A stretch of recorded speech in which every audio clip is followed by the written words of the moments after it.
Showbiz fanatics, Alden Richards and Miss Catherine Bernardo abay pinatawag ni Direk Cathy Garcia Sampana para sa event na ito. So, ang lahat na yan, but before that, if you haven't subscribed yet to my YouTube channel, please don't forget to like, share, and subscribe at hit mo na rin ang notification bell for more showbiz updates.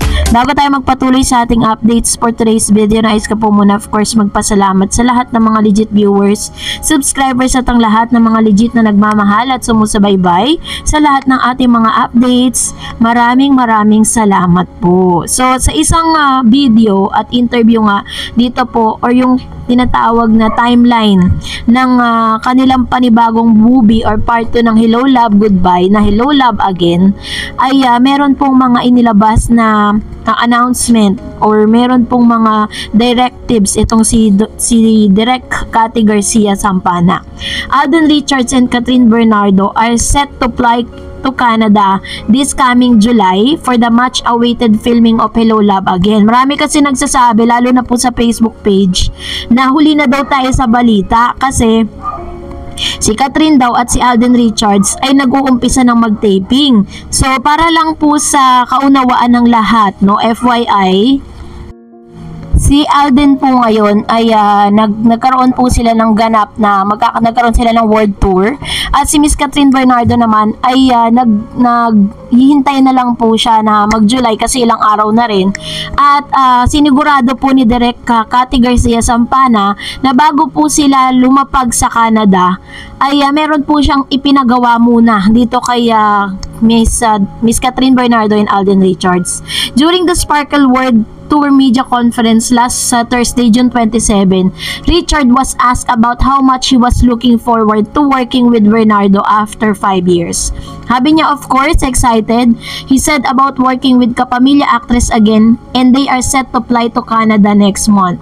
Before we fly, we will be having a session with Direk Cathy to put us in the mood again. So, ibig sabihin, ang gagawin po ni Direk Cathy Garcia is magkakaroon po sila na parang pagsasamahin sila para at least ibalik sila dun sa kanila pong karakter, no? Parang that's how we've been working together during Hello Love Goodbye.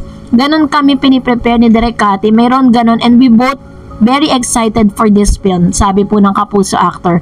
Earlier this month, Richard and director Cathy Garcia Sampana initially flew to Hong Kong along with their production team to start the filming of the most anticipated sequel of the year. Given that Bernardo character Joy is no longer in Hong Kong, she and Richard's character Ethan will set out to reunite in Canada. Hello Love Again is follow-up the 2019 blockbuster film Hello Love Goodbye and set to be released in theater this coming November 13, 2024. Meanwhile, Richard is also set to star in GMA's period drama Pulang Araw, which will be premiere on July 26. Kung makikita ninyo, diba, parang hindi na uubos yung proyekto ni Mr. Alden Richards, hindi po siya nababakante. Talagang siya po yung pinakababad ngayon sa television, tapos naman magsiswitch siya sa mga sinihan. I'm very proud of this project. This is one of the best projects so far with GMA. Hindi lang dahil part ako nito, kung hindi yung storya na meron dito, yung legacy na maikwento natin sa ating mga kapuso, and that's what really matters to me, he said. Richards is also set to headline the US and Canada leg for the GMA Sparkle World Tour alongside Julian San Jose, Rayber Cruz, Isko Moreno, Ay de las Alas, and Bubay in August. So, isa sa mga nilulook forward natin ngayon is yung pagsamahin sila ulit nitong si Direk Cathy Garcia Sampana this week bago pa po sila pumunta po ng Canada, kasi umpisa na po nila yung kanila pong movie na Hello Love Again, and para po talagang mas maging parang mas ma-prepare yung kanilang mga emosyon, yung kanilang mga gagawin doon, is kailangan ibalik sila ni Direk, no? May mission si Direk, ibalik si Alden Richards bilang Ethan, at ibalik naman itong si Miss Catherine Bernardo bilang Joy, diba? Kasi 5 taon po yung pagitan pero alam ko naman po na mabibigyan nila ng hustisya yan dahil magagaling na aktor at actress naman po sila So Let's wait and see kung ano pa po yung mga announcement na ilalabas po ni Direk Cathy Garcia. Nilalabas niya yung mga announcement na yun sa kanyang TikTok account, kung saan si Direk po doon ay parang sinasabi niya yung mga schedule, yung mga pangyayari, tapos nagbibigay siya ng mga behind the scene videos and photos or BTS nila kapag sila ay may ganap patungkol sa Hello Love Again. So, dahil dyan, narito naman ang ilan sa mga komento po ninyo patungkol naman sa ating latest updates. Unahin po natin ang komento mula kay Miss Merlin Jagurin. Sige Alden, patali ka na kay at mag-alaga ka na ng sanay ka na naman magpa-aral ng ibang tao. Mabait ka, 'di ba? Di alagaan mo anak ng iba. O, 'di ba? Hindi ko alam kung bakit ko na naman nag-grab tong comment na to eh. Isa to sa mga sa mga kontrabida sa buhay ng kat din. And of course, sabi ni Aleha, anong paninira ang mga sinasabi nyo? Hoy, syunga-syunga kayo. Tingnan nyo muna sarili nyo bago kayo mamintas o lagot ka. Anong main ang sinasabi nyo? Nauna siyang kay Arjo. Kasal na sila. Bakit dinadawit pa nyo yung main kay Alden? Di nga niya trip si main. Love team lang sila noong Aldab time na yon. Kung may feeling si Alden kay main noon, di niligawan na sana niya to. At di sinayang mapunta kay Arjo. Kung mahal niya si main, ipaglalaban niya to. Kaya, tapos na yung aldab nyo, mauntog at magising na kayo. O yan. So, real talk na yan, sinabi ni Ma'am Shio.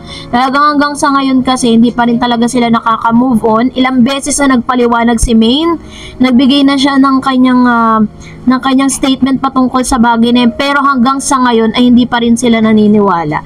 Sabi ni Ma'am Shio Emilita Nodalo, Miss Dar, may tinatanong kay Alden about Kat. Ang labo lang ng sagot niya. Nabasa ko yung comment. Ang sabi, parang malayo daw sagot sa tanong. Salamat Miss Dor, God bless po. Parang hinanap ko po yung tanong kasi tinanong nga, may nagtanong po kasi kay Mr. Alden Richards dun po sa kanyang press con pagkatapos ng kanilang world tour. And then tinanong po yung patungkol sa kanila, yung kanilang relationship ni Miss Catherine. Pero hindi niya po yun sinagot ng tahasan kasi kumbaga parang sa isang interview kasi, lalo na po yung mga artista na yan, bago po mag-umpisa ang interview, may mga naka-set of questions na po dyan. So, kapag po may isang question na hindi naman po naka-line up, hindi talaga nila yan sasagutin kasi yun po ang utos sa kanila ng management. Kaya hindi po yung sagot niya na yun na sinabi niya na we will update you is doon na lang po tayo, no? Sabi naman ni Mr. Winfer Cabuagas, kung totoo yan, big okay. Pero kung hindi, big mistake. Sabi naman ni Miss Christina, kagrabe naman mag-comment ng iba kung makapintas kala mo kayo perfect, pakitingnan nyo na sarili nyo, manalamin nga kayo. True, diba? Parang kala nyo yung mga pagpipintas nila, kala mo wala silang kapintasan, diba? So anyways, yaan nyo na sila kung anong pamimintas na ginagawa nila kay Catherine. So that's it for today. For more videos and updates, please don't forget to like and subscribe, and please don't forget to follow my Facebook page, Dar Eds TV. God bless everyone.